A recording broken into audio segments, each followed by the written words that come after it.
CT를 찍는다고 A병원, B병원이 같은 모델의 같은 CT를 갖고 있더라도 방사능도 다 다르게 나올 수 있다.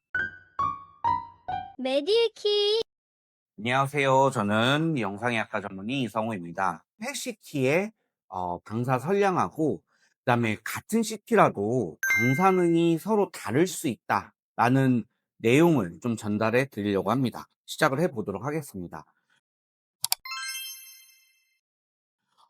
무슨 내용이냐면 우리가 CT 기계라고 한다면은 그냥 CT 들어가서 찍으면 됩니다라고 생각을 하실 수 있는데, 저를 찍고 있는 카메라만 봐도 뭐 여러 가지 조건을 따라서 사진이 달라지잖아요. CT도 마찬가지라는 이야기입니다. CT라고 해서 그냥 CT 찍어주세요 한다고 해서 다 똑같은 CT가 찍히는 게 아니고, CT 안에서 CT를 찍는 그 조절 값들을 설정하냐에 따라서 같은 폐 CT도 CT의 영상 퀄리티가 다르게 나올 수도 있고 방사능도 다 다르게 나올 수 있다라는 말씀을 드리고 싶은 게 오늘의 주제입니다. 병원에 가서 CT를 찍는다고 A병원, B병원이 같은 모델의 같은 CT를 갖고 있더라도 결과물을 보면은 영상의 질감도 또 다를 수 있고 그다음에 방사능도 다를 수 있고 영상의 퀄리티도 다 다를 수 있다는 거를 알고 계시다는 의미에서 오늘 영상을 찍게 되었습니다.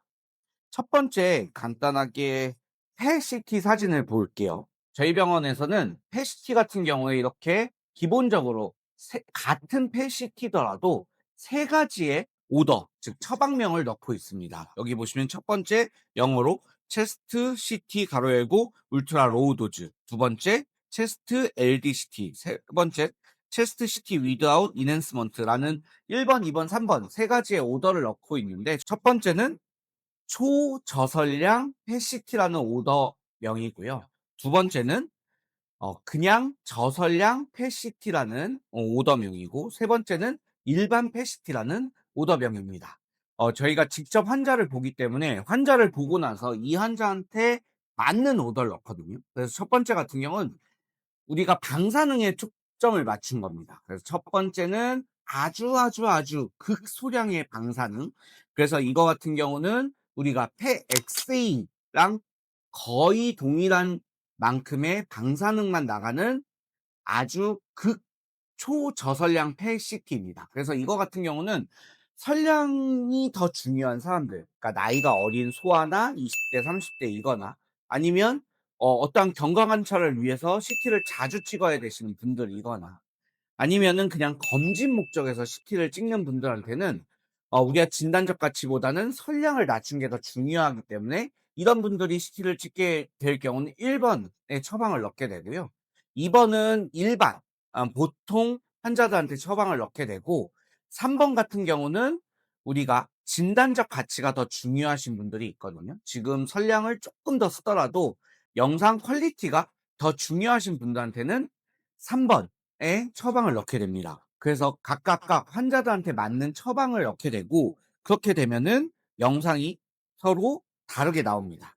여기 세 장의 사진, 여기 밑에 보면 극초 저설량 CT, 그다음에 저설량 CT, 그다음에 일반 CT 이렇게 나누어서 있는데요. 얘를 조금 이렇게 확대를 일부분만 해볼게요.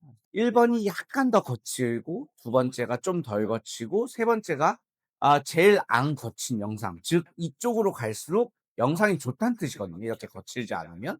그렇기 때문에 영상의 퀄리티를 좋게 만들기 위해선 이 방사능을 조금 더 쓰지만, 사실 진단을 하는 데 있어서는 이 초극 저설량도 문제가 없단 말이죠. 처방이 들어오는 거에 맞춰서 각각 맞춤형으로 CT 촬영을 하게 됩니다. 그러면은 PET-CT의 설량이 어떻게 들어가냐라고 보도록 하겠습니다. 제일 위에 게 이제 극초 저설량 CT, 가운데가 그냥 저설량, 세 번째가 일반 CT입니다. 초저설량을 찍으면 한 0.2 미리 10V 뒤에 다니는 그거거든요. 0.2 정도를 찍는데, 아까 말씀드렸다시피 우리 엑스레이 한 장을 찍으면 한 0.1에서 0.2 정도 나오거든요.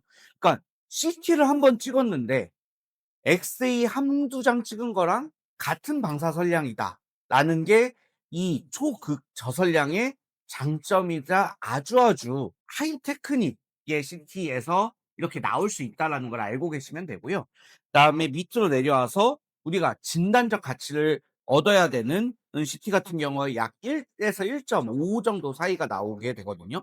이게 어느 정도 기준이냐라고 한다면 우리나라 사람들이 1 년간 자연에서 받는 햇빛이든 그다음에 공기 중이든 이런 데서 받는 자연 방사선량이 한 3 에서 4 정도 된다고 말씀드린 적이 있고, 우리가 미국에 여행을 비행기 타고 왕복으로 갔다 오게 되면 0.2 밀리시볼트 정도의 선량을 받고 있는다고 했으니까, 그거랑 비교해서 우리가 이 진단적 가치를 갖는 일반 CT에도 1에서 1.5면 굉장히 낮은 선량을 의 CT를 가질 수 있는 걸 알고 있습니다. 그래서 오늘 처음에 말씀드린 것처럼 같은 CT라도 어떻게 세팅을 하냐에 따라서 이 선량이 다 다를 수 있습니다. 그래서 오늘은 CT라는 원리가 이런 원리로 되어 있다는 거 하나랑 CT의 선량이 이렇게 초극 저선량까지 내려가서 엑세이만큼의 방사능으로 CT를 찍게 될 수 있는 시대가 왔다라는 말씀을 끝으로 이 영상을 마무리하도록 하겠습니다. 감사합니다.